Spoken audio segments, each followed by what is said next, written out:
A'udzu billahi minasyaitonir rajim. Bismillahirrahmanirrahim. Assalamualaikum warahmatullahi wabarakatuh. Alhamdulillahirabbil alamin. Asyhadu an la ilaha illallah rabbul alamin wa asyhadu anna Muhammadan abduhu wa rasuluhu as-shadiqul amin. Allahumma shalli wa sallim wa barik ala rasulina Muhammadin wa ala alihi wa ashabihi wa man tabi'ahum bi ihsanin ila yaumiddin. Amma ba'du, rabbi shrah li sadri wa yassir li amri wahlul 'uqdatam min lisani yafqahu qawli. Bapak-bapak, ibu-ibu jamaah salat maghrib yang dimuliakan Allah, marilah kita sama-sama mengawali majelis ilmu ini dengan memanjatkan rasa syukur kita kepada Allah Subhanahu wa taala.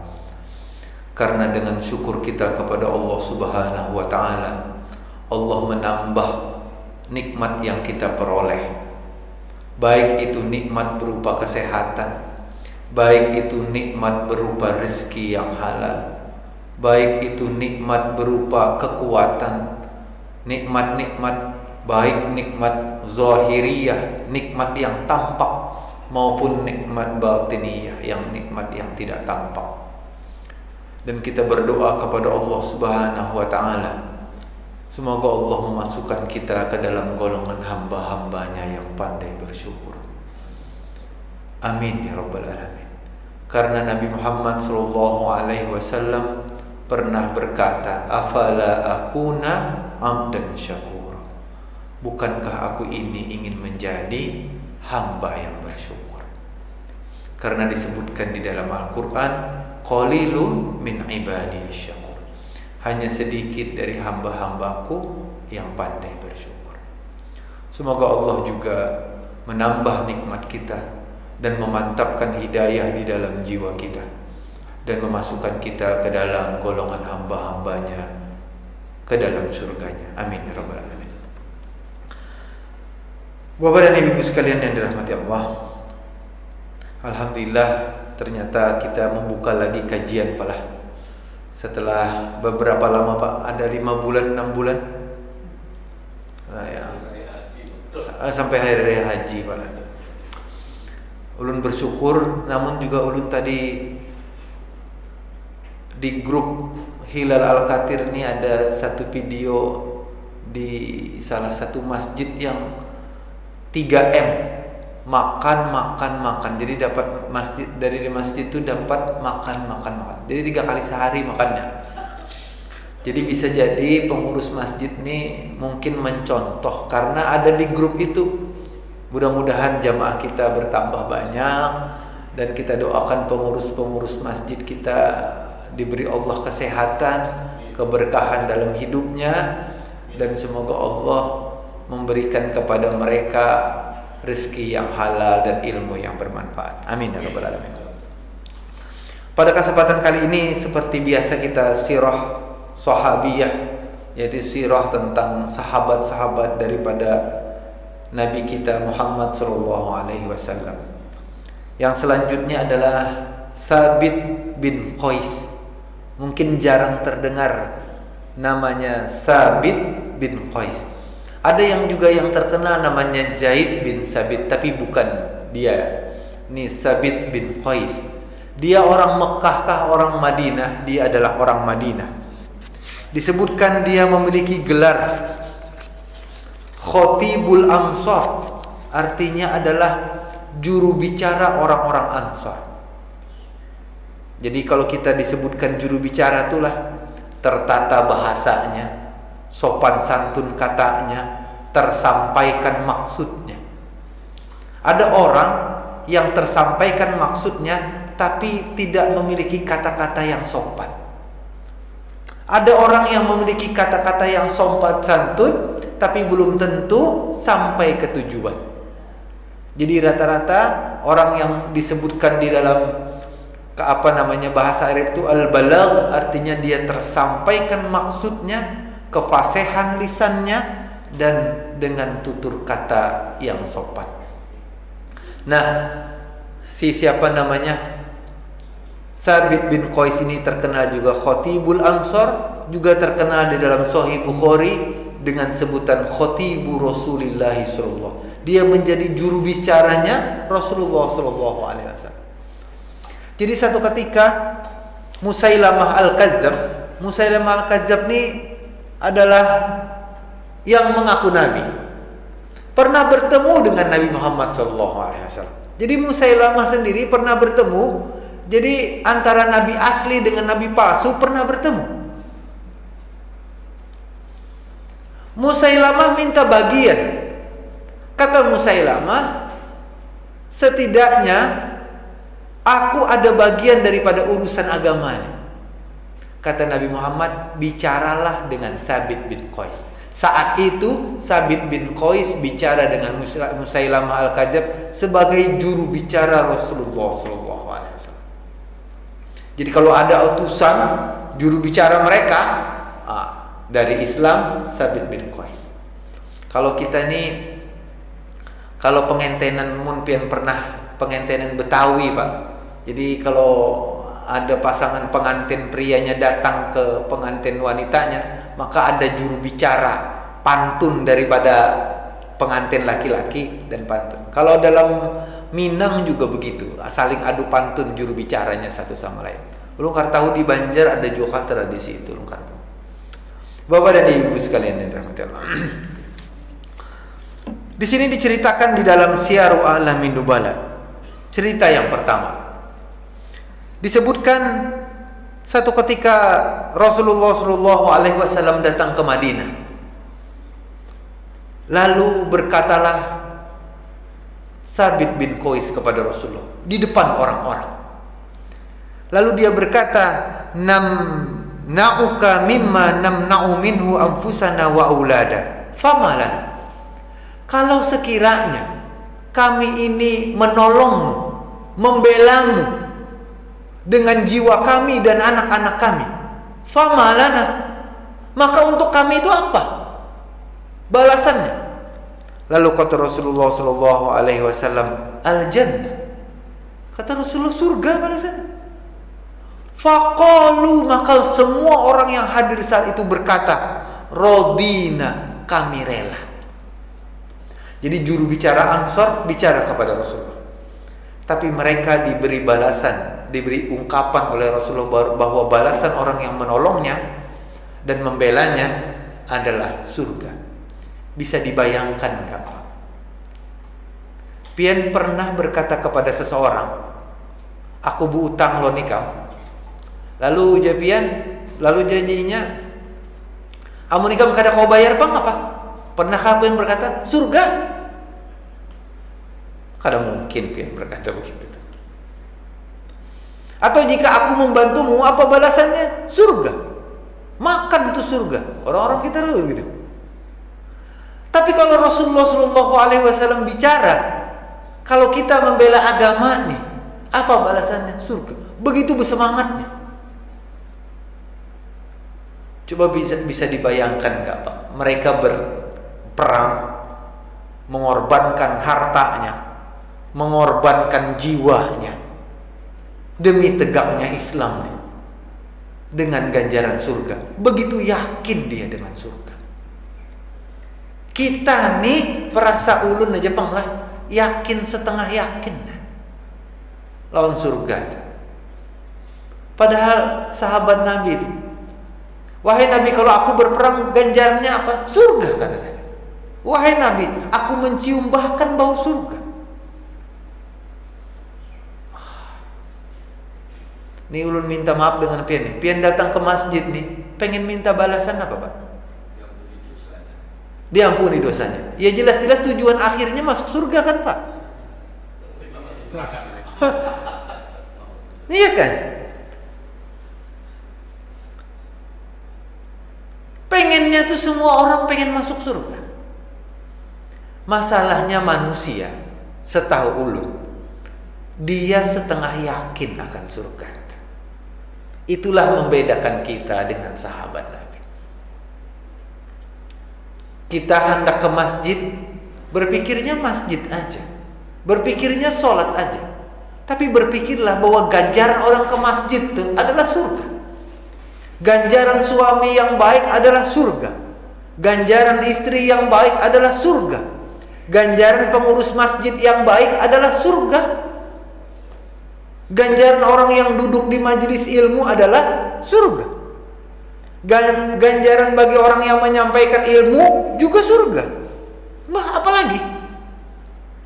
Dan semoga Allah mempertemukan kita di surga. Amin ya rabbal alamin. Yang kedua, Pak. Di dalam Syiarul Alamin Nubala diceritakan, Sabit bin Qais berkata kepada Rasulullah, ini penting nih.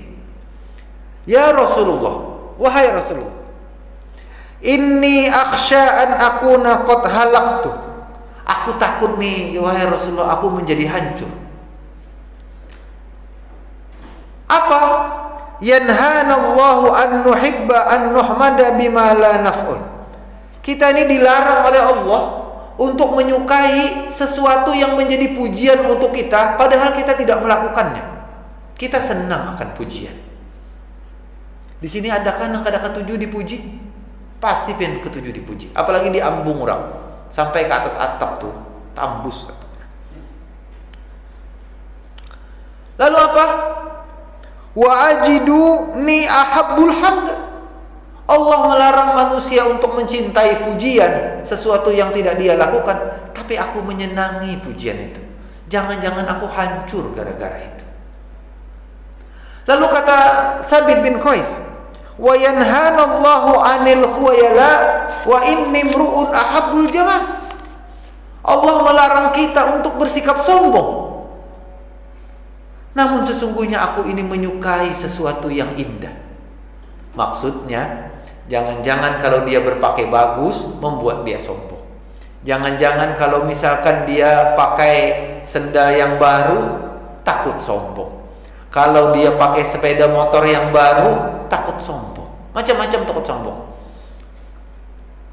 Lalu apa dia berkata? Wa yanhanallahu an narfa'a aswatana fawqa sautika wa ana rajulun rafi'us saut. Wahai Rasulullah, Allah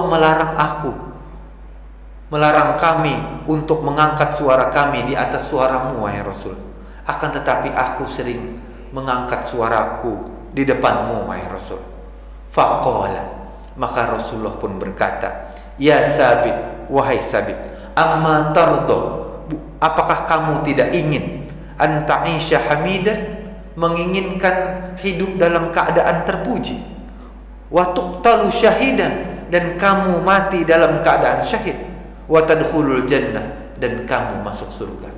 Kata Sabit, na'am, aku menginginkan itu.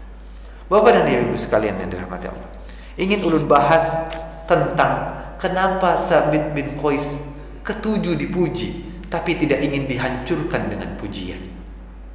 Itu penting bagi kita. Bapak dan Ibu sekalian yang dirahmati Allah, apa sebenarnya hukum pujian? Kita ini kan Pak, kadang-kadang memuji manusia itu basa-basi Pak. Modal hendak mengambung orang supaya rame dan segala macam. Padahal sebenarnya itu adalah sesuatu yang tidak dilakukan. Rasulullah Shallallahu Alaihi Wasallam bersabda, wailaka qata'ta unuqa sahibika, qata'ta unuqa sahibika. Jadi satu ketika ada orang yang memuji orang lain di sisi Rasulullah. Nih misalkan ulun di sini nih, ada orang lain memuji temannya.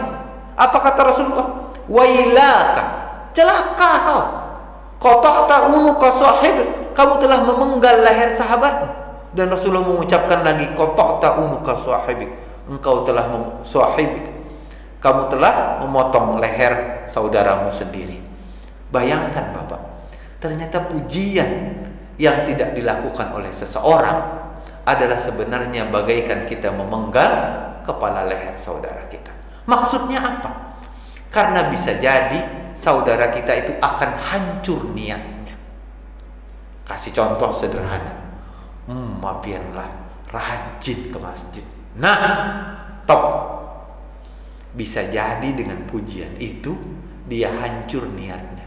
Lalu dia ingin rajin ke masjid, ingin mendapatkan pujian pian. Lalu pian berkata lagi, pian nah pengurus masjid nang mantap.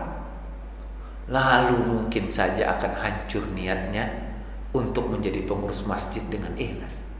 Ada imam yang bagus suaranya, jadi si makmun berkata, ulun amun pian imamnya hanyut bawaannya. Lalu si imam akan, wah aku belawas-lawas. Hancur niatnya. Biarkan aja mereka. Tapi manusia tetap menyukai pujian, tidak menyukai kritik. Karena apa? Karena disangka dengan kritik akan menghancurkan dirinya.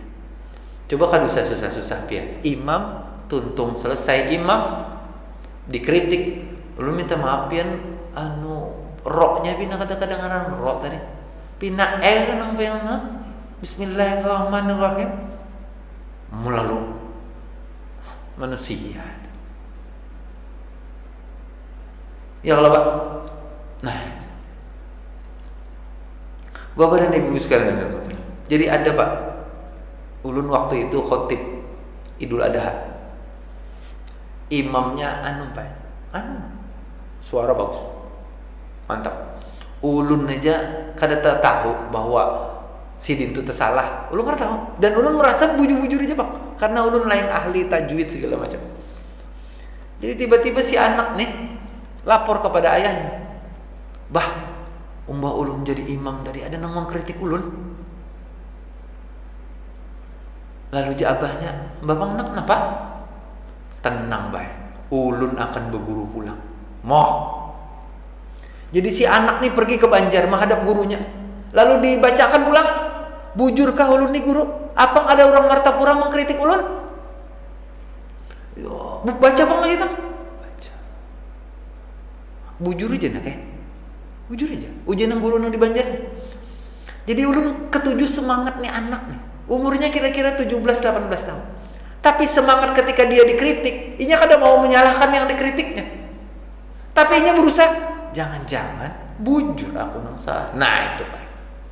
Itu bagus tak? Amunnya dikritik kalau nang belum tuntung kalau situ belajar tajwid. Ada kejadian Pak antara imam lawan makmum nang makmum ahli Quran juga, nang imam ahli Quran juga berbeda pendapat, besarikan Pak. Kada betaguran. Dua-duanya imam. Ada Pak. Nah itu. Penceramah minta juga Pak. Nang saya kau mengkritik nang situ. Ya Allah.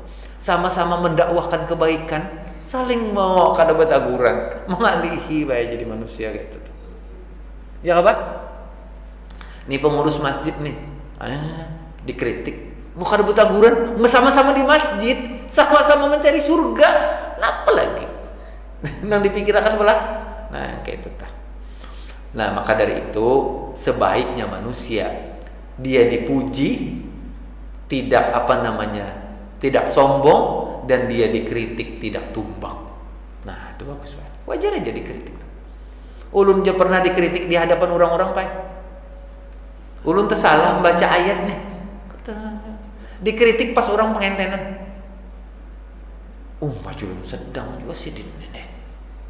Tapi ulun biasa enggi guru.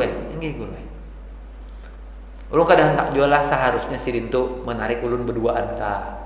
Ini pian baiknya pian kene. Ini kada urang makanan. Mantap sidin top markotop pian urang. Ayo ulun biasa kadang menyariki sidin kada menagur sidin, tetap menagur aja ulun sidin. Bisa jadi memang ulun nang salah ya Allah. Nah kayak itu. Bapak dan Ibu sekalian yang dirahmati Allah. Lantas bagaimana seharusnya Ibnu Umar bin Khattab bahkan mengatakan al-madhu huwa zabhu. Jadi memuji itu, pujian itu adalah sembelihan. Maka Nabi Muhammad SAW bukankah pernah bersabda, ada orang memuji itu taburkan pasir Pak ke atas kepalanya nih. Jadi amun pian menang, pian bungas benar hari ini, pian pasir di masih Pak. Anu di sebelah sana ada nang batu Pak. Tanggung pasir, batu gunung ada. Itu maksudnya kadang-kadang manusia itu begitu. Makanya Imam Ahmad pernah berkata, Imam Ahmad pernah di pasar, tiba-tiba ada orang yang gotong dagangan dia, hasil pembelian Imam Ahmad. Imam Ahmad adalah seorang pria yang ke pasar, seorang ulama yang ke pasar. Itu nang ulun kada lakukan.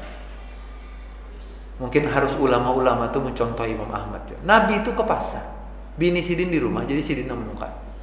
Jadi berbahagilah pian kalau pian nang ke pasar. Sunnah berarti pian. Nah, Bapak dan Ibu sekalian yang dirahmati Allah, setelah itu anak muridnya bawa dagangannya. Kata Imam Ahmad, apa seandainya kamu tahu isi hatiku, isi jiwa, keburukanku, maka kamu akan taburkan pasir di atas kepalaku. Tawaduknya Imam Ahmad. Kalau kita nih dipedahkan orang tawaduk aja bangga, bah tawaduk pada pian lalu. Padahal tawaduk itu artinya merendahkan hatinya bahwa sebenarnya ini adalah dari Allah, bukan dari dia. Itu hakikat tawaduk. Bukan model kada ulun ini apa ada kayak undang aja, atau kulit undang, atau ratik wara, macam-macam lah. Padahal itu biasa aja. Padahal dia sebenarnya hatinya mengangkat dirinya supaya lebih tawaduk. Sama itu ulun ini apa ketika pengurus masjid lah misalkan rapat, pian silakan ulun ini ada ratik wara. Padahal ini hanya diangkat. Itu tuh maksudnya anak diangkat. Amun itu ambung jam sekali orang kayak itu tuh. Nah, kita kenapa lah terkait ke pengurus masjid? Padahal baik-baik aja pengurus masjid. Ini pengalaman pengalaman. Bapak dan Ibu sekalian yang dirahmati Allah. Selanjutnya maka dari itu bolehkah sebenarnya pujian? Ujar Imam Nawawi. Nah, ini Imam Nawawi mengatakan pujian boleh kalau memberikan motivasi. Contoh, pian garing, orang garing. Alhamdulillah pinanya 2 hari ini. Dasar pian lihat sigar sedikit lah. Jangan sudah loyo tuh pian sigar pian nih. Kan berdusta pian. Nang babaya sigar muha pina tertawa sudah. Nah bersigar pian. Bersemangat pian. Ini ada ulun minta maaf lah, ulun sorongan lah. Si Dini penyakit jantung bangkak batis. Lalu ulun datang, melihat muka sidin sudah putih sigar tuh nah. Tuntung mandi kan, apakah berabah sidin. Lalu ulun datang di hadapan orang-orang. Ulun menjenguk orang sakit. Alhamdulillah pian besigar, besalaman ditapak. Pak, di hadapan orang-orang. Doakan aku mati husnul khotimah, jangan doakan sehat ya. Allahumma sholli ala Muhammad. Nah, Pak, ulun nilah ngaran ratik wara nih, ayo iya jangan. Pak. Reaksi seseorang tuh beda-beda, Pak. Reaksi seseorang tuh beda-beda. Jadi ulun lah sudah aja sih denang mencari ke ulun nggak apa-apa. Dah. Tapi itulah seharusnya maksud ulun memberikan motivasi sidin buat semangat. Contoh pengurus masjid nih, tiba-tiba ulun lihat, bemarmer kah bekeramik ke sebelah situ Pak. Semalam batu-batu bekeramik pengurus masjid, mantap ya. Bersemangat sidin? Boleh, karena memang perbuatannya ada. Ini perbuatannya kededa, gawiannya kededa, masjid bocor, dibedahkan lah pengurus masjid bagus benar. Ini tuh taburai pasir aja bayar orang kayak itu tuh. Nah, Bapak dan Ibu sekalian yang dirahmati Allah. Itu tentang pujian. Jadi boleh hukumnya, kata Imam Nawawi, memuji asalkan memberikan motivasi. Misalkan contoh anak kecil, Baya bisa membaca, bagus nah, semangat. Pas makan, sigar anakku mbah makan lah, behimatnya anak boleh. Jangan anakku, pina garing, pina loyo anakku nih, jangan kenakan. Nah itu Pak. Jadi sebenarnya pujian itu harus tempatnya. Likulli maqamin maqalun, likulli maqalin maqamun. Di setiap ada tempat ada pembicaraan yang tepat, dan di setiap pembicaraan yang tepat harus sesuai dengan tempatnya. Nah kira-kira begitu. Jadi kalau kita hendak berpender, sesuaikan tempatnya. Kalau hendak memuji, sesuaikan siapa lawan bicaranya. Nah kira-kira gitu. Bapak dan Ibu sekalian yang dirahmati Allah. Selanjutnya, jadi itu hukum memuji kita apa? Nah sekarang Pak, tentang yang kedua, Ini Sabit bin Qais yang kedua, Pak. Di sini disebutkan apa? Dalam Sahih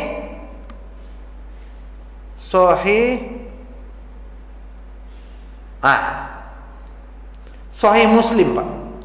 Di dalam Sahih Muslim diceritakan, Pak, satu ketika ayat turun, Pak. Nah, ini kelembutan hati Sabit bin Qais. Apa ayat turun? La tarfa'u aswatakum fawqa sautin nabi. Jangan kalian angkat suara kalian di atas suara Nabi. Tafsir Ibnu Katsir menjelaskan dua cerita dalam asbabun nuzul cerita ini. Satu ketika ayat itu diceritakan bahwa Abu Bakar dan Umar berselisih pendapat. Saking berselisih pendapatnya, dia meninggikan suara satu sama lain di depan Nabi. Turunlah ayat la tarfa'u aswatakum fawqa sautin nabi. Namun satu orang sahabat menangis, Pak, pulang ke rumah gara-gara ayat itu turun. Siapa namanya? Sabit bin Qais. Diceritakanlah ini. Lalu Sabit bin Qais berkata, celaka aku. Celaka aku. Di rumahnya, Pak. Aku ini termasuk ahli neraka. Aku ini termasuk ahli neraka. Lalu ia menghindar kepada Nabi Muhammad SAW. Dulu dia sebagai juru bicara Nabi, ketika ayat ini turun, dia selalu menghindar. Kalau Nabi kumpul dengan sahabat-sahabatnya, Sabit bin Qais pulang. Itu aja kerjaannya. Lalu Nabi Muhammad SAW memanggil Sa'ad bin Mu'adz. Sa'ad bin Mu'adz ini petinggi Ansar. Sa'ad, kemari Sa'ad. Lalu, wahai Rasulullah, ada apa wahai Rasulullah? Lalu Rasulullah pun bertanya, wahai Sa'ad, bagaimanakah keadaan Sabit bin Qais? Apakah dia sakit, kata Rasulullah. Ini bagus, Pak, amalan baik Rasulullah, sunnah Rasulullah tuh. Amun ada jamaah yang kada kelihatan, ditakuni siapa yang lebih tahu. Jadi ini jamaah pian terkenal nih satu sama lain, pindah kada ketinggalan lagi. Baik aja kayaknya. Kita elangi kan? Nah, pian mengamalkan sunnah. Ya Pak, ini jangan baru sadena derang itu. Jangan, Pak. Kita ini manusia ini baik-baik aja, Pak. Lalu apa? Lalu Sa'ad berkata, wahai Rasulullah, keadaannya seperti biasa. Aku tidak mendengar Sabit bin Qais ini sakit. Lalu kata Rasulullah, lalu Anas pun berkata, lalu Sa'ad pun mengunjungi. Wah, jangan-jangan ada apa ini? Sampailah dia di rumah Sabit bin Qais. Lalu Sabit berkata kepada Sa'ad, ayat ini diturunkan sedang aku mengetahui aku adalah yang paling keras berbicara di depan Rasulullah. Jangan-jangan ayat ini bicara tentang aku. Aku adalah ahli neraka. Aku adalah ahli neraka. Lalu apa? Saat ini sampai kata Rasulullah, wahai Rasulullah, Sabit bilang begini. Karena dia sering meninggikan suara di depan kamu, wahai Rasulullah, di depan pian, maka dia takut bahwa dia termasuk ahli neraka, makanya dia menghindar daripada jamaah pian. Lalu Rasulullah SAW pun berkata, apa kata Rasulullah? Rasulullah SAW, bahkan ia termasuk ahli surga. Bahkan ia termasuk ahli surga. Bapak dan Ibu sekalian yang dirahmati Allah, apa yang kita bisa petik dari pelajaran kisahnya? Yang pertama, kelembutan dan ketakutan hati manusia. Jadi takutnya hati manusia dengan azab Allah itu pertanda kelembutan hatinya. Semakin pian takut akan neraka, semakin lembut hatinya. Semakin pian merindukan akan surga, semakin lembut hatinya. Semakin dia tidak mengkhawatirkan surga dan neraka, semakin keras hatinya. Dia tidak peduli lagi. Bapak dan Ibu sekalian yang dirahmati Allah, makanya bacalah Al-Quran sesuai dengan keadaan hati kita ini. Ikutkan hati ketika membaca Quran. Terketukkah hati ini ketika bicara itu? Ketika Al-Quran bicara hari kiamat, kita tidak terketuk. Ketika Quran bicara tentang ajab, kita tidak terketuk. Coba pian bayangkan, Imam Masjidil Haram tuh, bicara ajab, ayat bicara ajab, nangis. Bicara kiamat, nangis. Bicara ayat bicara tentang kesabaran para nabi, nangis. Karena mereka tahu artinya, terketuk hatinya. Sementara kita, bagus Bang baca, bagus. Tapi ikutkan serta hati. Jangan sampai hati kita kosong ketika membaca Al-Quran. Jangan sampai. Karena Al-Quran itu untuk manusia, untuk kita. Ya kan Pak? Bukan untuk siapa-siapa. Jadi ketika ulun mengajar di online di salah satu universitas tentang Al-Quran, lalu mahasiswa berkata, wahai Pak dosen, ulun ingin bertakun. Apa takunannya? Bagaimana kita cara menjaga Al-Quran? Ikam kada sanggup menjaganya. Siapa manusia yang sanggup menjaga Al-Quran? Kada yang sanggup. Inna nahnu nazzalna dzikra wa innahu lahafizun. Sesungguhnya kami yang menurunkan Al-Quran dan kami yang akan menjaganya. Jadi tenang manusia. Jangan berpikir menjaga Al-Quran. Berpikir apa ujar ulun? Berpikir mengamalkan Quran. Ikam kira-kira mengamalkan Quran lah. Gampangnya sederhana. Coba baca Al-Fatihah ya. Bismillahirrahmanirrahim. Sebanyak apa ikam mengamalkan bismillah dalam kehidupan? Masuk masjid, bismillah doa. Masuk rumah, bismillah. Mau makan, bismillah. Hendak murid, bismillah. Semunyaan, bismillah. Hendak begawi, bismillah. Sebanyak. Ayat yang kedua, alhamdulillah. Seberapa banyak kita setelah selesai membacakan alhamdulillah. 2 buting tu jangan sanggup manusia. Hendak nong kesah nong tinggi mana kajian? 2 butingnya bismillah, alhamdulillah, tuntung kah balung tuntung.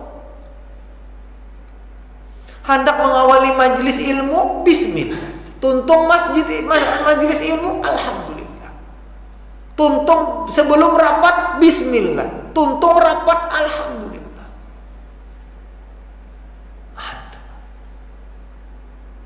Bapak dan Ibu sekalian yang dirahmati Allah.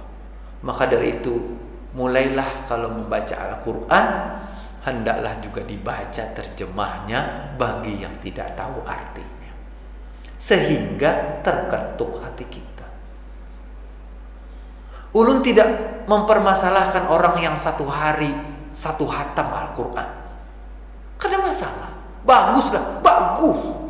Ada yang seminggu hatam, bagus. Tapi pernahkah membaca hatinya? Kita nih berkumpulan nih baca. Ya, nasi ikung suaranya aja dari jauh, Pak.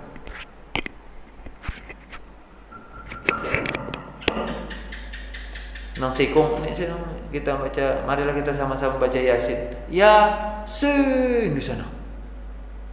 Al-Qur'anil Hakim. Kayak apa terketuk, Pak?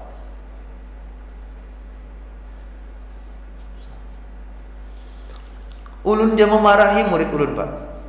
Ulun mengucapkan assalamualaikum warahmatullahi. Waalaikumsalam. Kayak Pak, paduan suara. Warahmatullah wabarakatuh.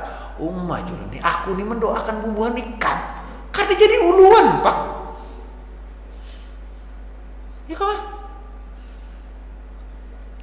Termasuk nang kita amin dah lah. Ustadznya amin anak makanannya. Rabbana ada. Amin. Amin tuh ya Allah artinya kabulkan doaku. Kayak apa hendak dikabulkan nang bokuriak gitu. Amin. Kelawasan sidin ya macam-macam. Aduh, bisawab. Bapak dan Ibu sekalian yang dirahmati Allah. Itulah makna bahwa semakin takut manusia akan neraka, semakin lembut hatinya. Semakin takut manusia akan azab Allah, semakin lembut hatinya. Makanya coba pian takutan lo neraka lah. Pian kada terbayang takutannya. Kada terbayang. Makanya hati kita karas. Ini kada ada jaminan Pak. Penceramah kah? Nang kada berceramah kah? Siapakah manusianya? Kada ada jaminan bahwa dia lembut hatinya. Walaupun dia hafal Sahih Bukhari, walaupun dia hafal apapun Al-Quran segala macam, belum tentu ada jaminan kelembutan hati kalau dirinya tidak takut akan neraka. Namun tak hereng-hereng kopi ya sudah. Bapak dan Ibu sekalian yang dirahmati Allah, semoga Allah menganugerahkan kita takut kepadanya dan takut akan azabnya, dan kita dianugerahkan Allah mencintai Allah dan mencintai kekasih-kekasih Allah dan mencintai perbuatan-perbuatan yang mendorong kita untuk mencintai Allah. Amin ya rabbal alamin. Selanjutnya Pak, 5 menit lagi. Nah ini cerita menarik Pak. Kenapa ulun katakan menarik? Karena ini ada di dalam, diriwayatkan oleh Al-Hakim wa sahahahu wa wafaqahu Az-Zahabi, dan Imam Az-Zahabi mensahihkan cerita ini. Imam Az-Zahabi itu yang penulis Syiarul A'lam Nubala. Nah, apa menariknya Pak? Satu ketika Sabit bin Qais ini jaa yaumul Yamamah. Dia pergi berperang ketika perang Yamamah. Perang melawan orang-orang yang mengaku nabi palsu dan murtad dan selain sebagainya. Satu ketika dia berkata, Allahumma inni ubarri'u ilaika mimma ja'a bihi haula. Dia melihat pasukan Islam saat itu lemah Pak, model apa? Lalu dia berkata, aku berlepas daripada kamu, minggir semua, lapangkan jalannya untuk berjihad. Kata Sabit bin Qais. Ini pada zaman Abu Bakar As-Siddiq. Fahamalah, maka dia membawa pedangnya ke medan laga. Sebelumnya dia belakang Pak. Melihat pemain pasukan depan nih pina Hawai, orang Banjar tuh. Pina Hawai itu bahasa Indonesianya apa Pak? Slow. Wah ini apa nih pasukan nih? Minggir. Aku nang maju. Majunya. Faqatala hatta qutila. Sampai dia berperang meninggal. Wa kanat dar'uhu qad suriqat. Baju besinya dicuri. Ini meninggal pula pakai baju besi. Ada nama ambil. Jadi baju besi itu ada harganya. Ada harganya Pak. Bisa dijual, dan maksudnya ketika itu dipakai oleh Sabit bin Qais, baju besinya itu bisa jadi warisan. Ya kan gitu Pak. Ini dicuri Pak. Suriqat, ada nama ambil. Dalam riwayat yang lain, nang ambil orang Islam sorongan, kawannya. Dalam riwayat yang lain, tapi di riwayatnya tidak diceritakan. Fara'ahu rajulun min finnaum. Maka tatkala di antara pasukan muslim itu tertidur, kan sudah meninggal Sabit bin Qais. Lalu Sabit bin Qais datang pada mimpinya. Nah ini Pak. Faqala, maka berkata Sabit bin Qais, innaha fi qidarin tahta ikafin. Baju besiku diambil. Inya menyembunyikan di bawah. Lu terus sangat sedikit ya, Bro. Lu terus tanggung. Batu kita ajan macamnya. Di bawah anunya, di bawah pembaringannya. Itunya bimaka nikada wa kada. Maka siapa namanya Pak?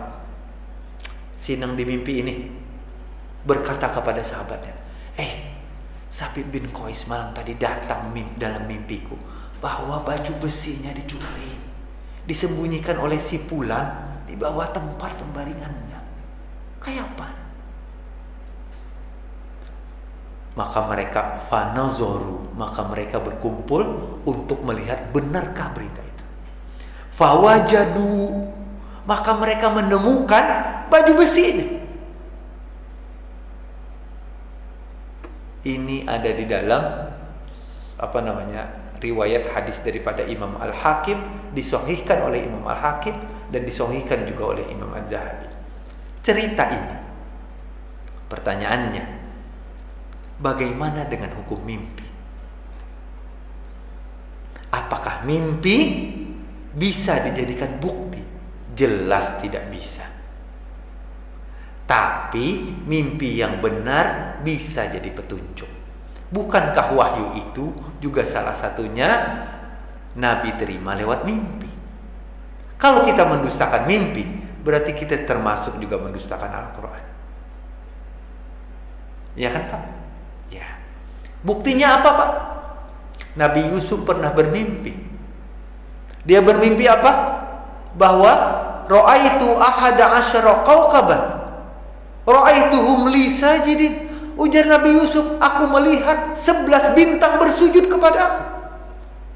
Lalu dia ceritakan kepada ayahnya, la taqsus ru'yaka, jangan kamu ceritakan kisah mimpi.